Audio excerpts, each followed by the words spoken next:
Are you going places or left behind without a travel companion? Listen to how you can travel more independently.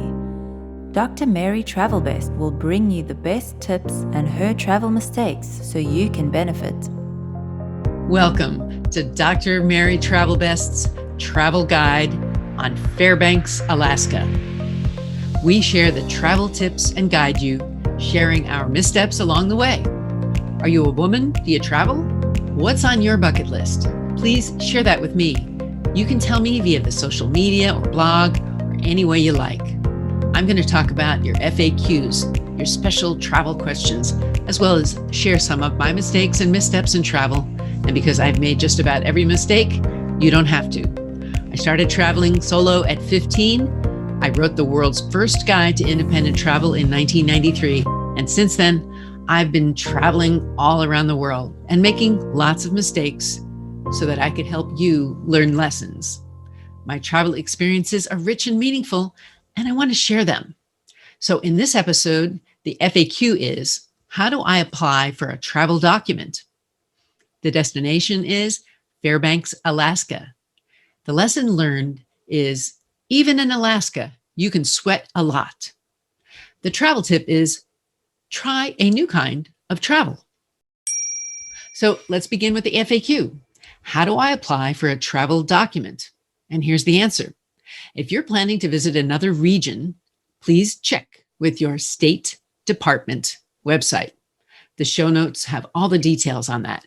For a passport, some countries require a valid passport for 3 to 6 months after your departure, and others require a visa. If you're not clear on this, keep asking because the rules for travel keep changing. If you are a frequent traveler, you can sign up to get alerts about changes. There's no cost to this, called STEP, which stands for the Smart Travel Enrollment Program. Now for today's independent destination on Fairbanks, Alaska. It's got a lot to offer in the summer. Both times I visited in 1994 and 2019. It's also called the Golden Heart City. It's known for bike trips, log cabins, and flight seeing, which is where you can design your own travel experience in the sky. In Fairbanks, they have a semi-professional baseball team that play at midnight without the use of artificial lights. Weather is pleasant in the summer. It's usually around 70 degrees. And the gold rush was a big deal there. It was a boom town in the early 1900s. Their slogan was work hard, play hard, and drink hard. When you go there, you can look for some outdoor art, murals, and wildlife scenes. The most commercial location was Pioneers Park, and it was a nearly empty touristy spot. In the park, though, you have to go to the Salmon Bake. It's open every day. Get the show notes for information. Highly recommended. It's an all-you-can-eat. And gold mining equipment is on display in this Pioneer Park.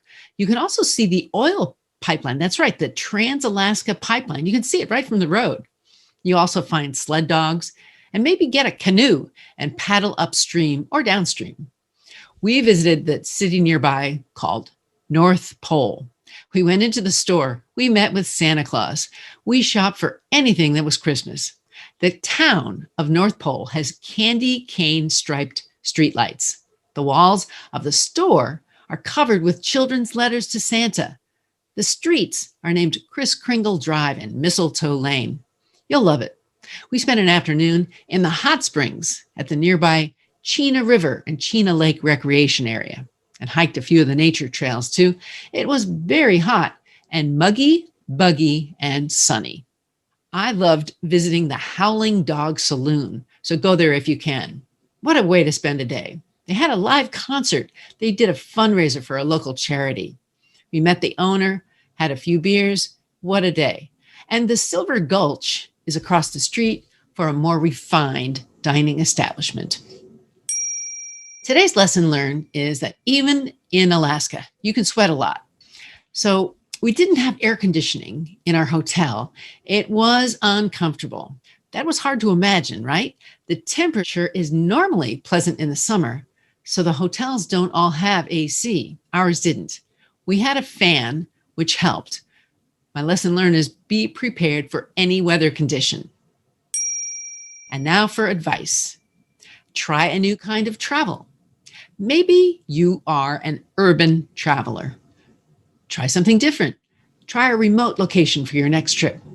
If you usually visit national parks, try a more indoor destination such as a museum or river cruise for a change.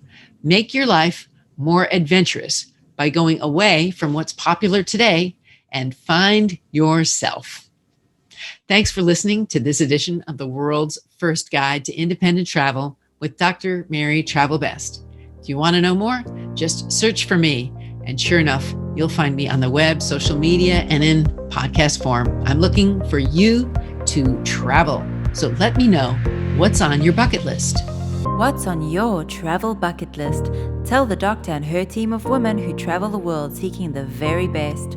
Dr. Travelbest, that is.